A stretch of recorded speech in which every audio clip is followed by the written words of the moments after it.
of your own watchfulness, you'll become more sensitive to the enormous sense of space that exists within your consciousness. Sometimes I like to think of what is consciousness. It's just empty space which has come to a knowledge of itself. So this is a great luxury, underestimated in this humanity.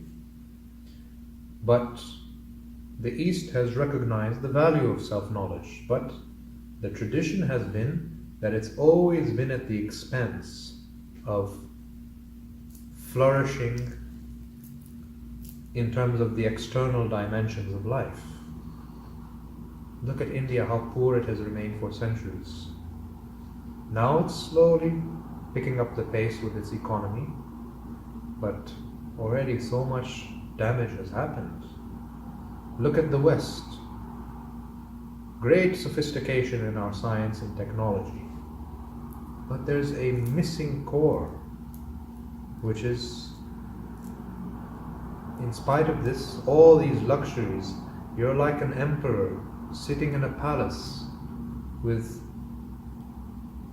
beautiful gems and wealth and wine and women and a whole kingdom at your disposal, and yet still, in spite of this great luxury, internally you remain a beggar. You have everything, and at the same time you have nothing. So most people, this is exactly the bankruptcy they put themselves in. They are actually emperors, but they are living as beggars. How are you an emperor? You have within yourself the storehouse of the whole cosmos. This is a universe here in this body and mind. This is a microcosm. This is a mystery of mysteries. Much more so than anything that you experience in this life.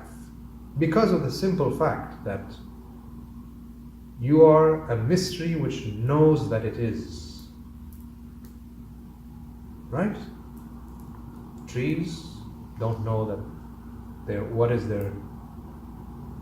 they don't have a deeper sensitivity of their nature.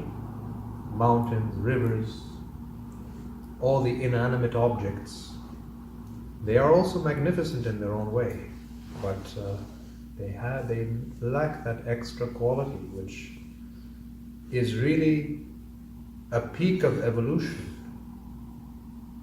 That energy has evolved to the point where it can become conscious of itself. This is, I would say, miraculous. It's almost miraculous. But who cares about that? No one's amazed by this.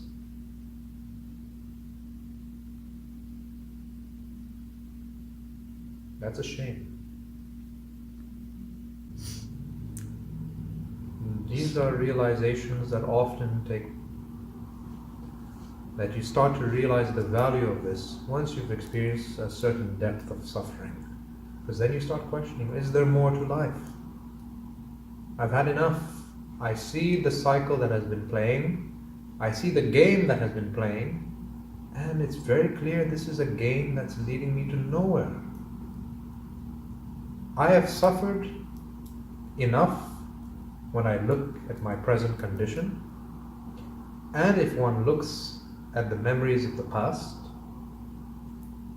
you have enough experience and knowledge to show you that if you were paying enough attention, that if this is what you've known in this life, and you don't change, if you do not transform, then the logical conclusion is obvious.